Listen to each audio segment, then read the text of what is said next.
Hey guys, how are you? I hope you're all doing very well. This afternoon I've got yet another movie review, so I hope you find this one interesting. This is a war film from Estonia, spoken in the Estonian and Georgian language, with English subs, released in the year 2013, directed by Ahmed, and this movie is called Tangerines. So Tangerines is about the war in Georgia in 1992. You've got Georgians up against the Apkhazeti Georgians, who are looking to break free of Georgia. So there is a bit of conflict that is basically costing a lot of people their lives. So amongst the conflict is Ivo and his good friend Margus. They are tangerine harvesters. They basically sell off their tangerines, and this is how they make money. But because of the environment and how unstable the environment is, they're struggling to make ends meet.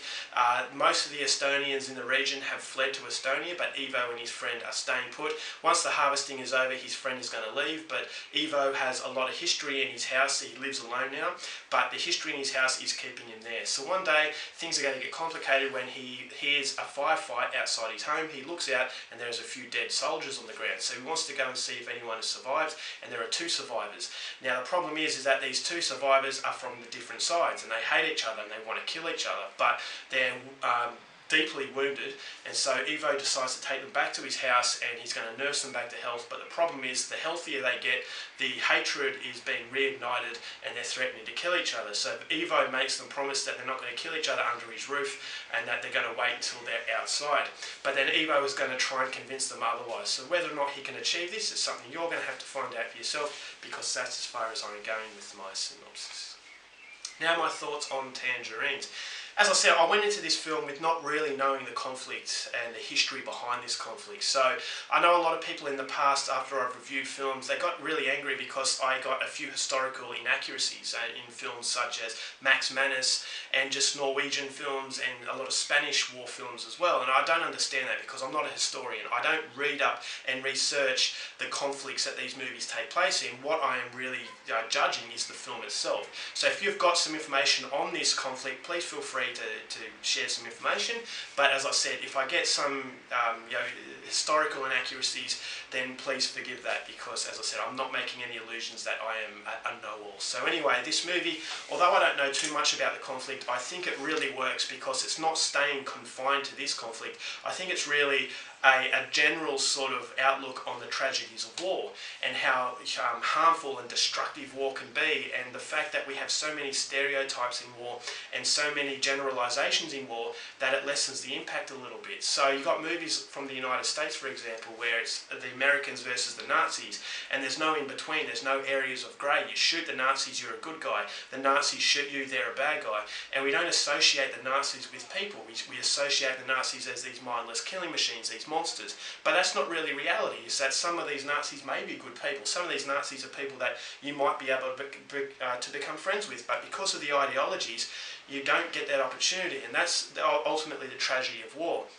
And the beauty of this film is that it looks at that tragedy. It looks at the fact that we're not really taking the time to get to know each other, because war doesn't really allow that. Is that you go in with a certain ideology and you're not really looking at a different aspect. It's just very much black and white. I've got to kill the enemy, and that is all there is to it.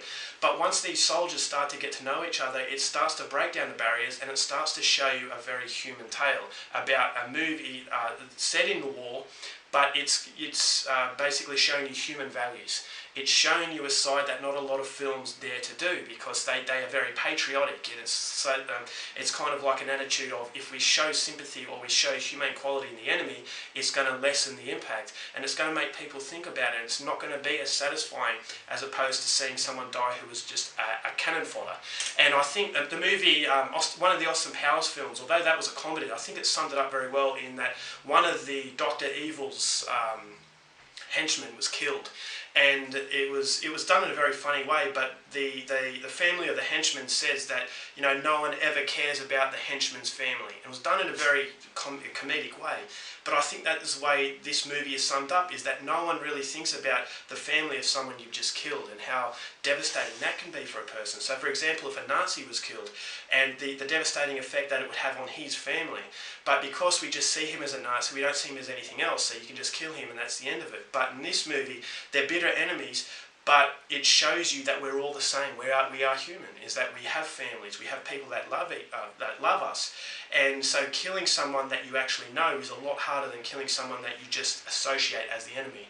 And I think, as I said, Zaza Urishadze allows you to connect to the humanity of war, and it breaks down barriers, and it doesn't allow you to take sides. Zaza Urishadze, it would have been easy to take the side of the Georgians or the opposing figures, but it doesn't do that. It just shows you the wastefulness of war, and that war is the true evil. It's ignorance that is the true evil, and that when these soldiers who initially hate each other, who initially shot at each other to kill each other without thinking twice, once they get to know each other inside Ivo's house, they start to blossom into something that's so incredible, and it's just such a powerful experience that you have. And it's unfortunate that not a lot of war films do this. The only film that I can compare this movie to is a Bosnian war film called No Man's Land, where it was a Bosnian soldier and a Serbian soldier that were stuck together, and they had to have this bond. And so it just forces people to look at the humanity, and it's, as I said, human values put into a very inhumane world. And that's why I think Tangerines gets to you a lot more than other war films would. So I love the character of Ivo. He was this Estonian, he didn't understand the war, and when he brings in these two soldiers, they're from opposing sides, but he doesn't take sides. He just sees these people as humans. And so, as I said, not a lot of people do this. And so when Ivo is starting to try and understand these soldiers' mentalities, his influence, his very kind influence, is having an effect on these soldiers as well. So although he's Estonian, although this guy's Chechen, this guy named Ahmed, he's a Chechan mercenary, although the other guy is Georgian, they come from very different walks of life, but ultimately they are the same people. And I think Ivo really allows them to get that connection. And I really like the character of Ivo. He was a very courageous man. Right at the end of the film was absolutely devastating, and it just sums up what Ivo was all about.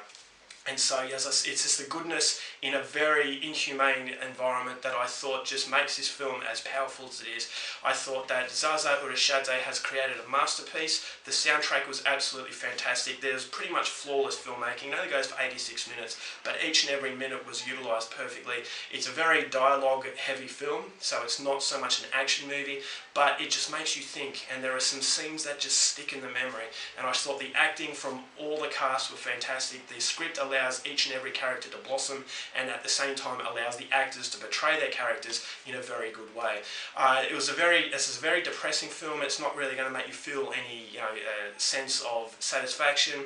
It's going to give you a strong sense of discomfort because you're not going to be able to take sides, and you don't know what to do, and you feel that at the start, first impressions don't always last. And so it is a deeply humane experience that, as I said, not a lot of films do, and for that reason I would highly recommend you check out Tangerines if you're a fan of war films. This got nominated for Best Foreign Film, which I'm disappointed it didn't win, because it is an incredibly emotional and powerful film that will stay in the memory for long after the movie is actually finished. So overall for Tangerines, it comes as no surprise that I'm going to give this movie 5 stars. Go out there and see it as soon as you can. Alright guys, that's my review. Hope you enjoyed it. Till next time, keep watching movies, and I'll see you later.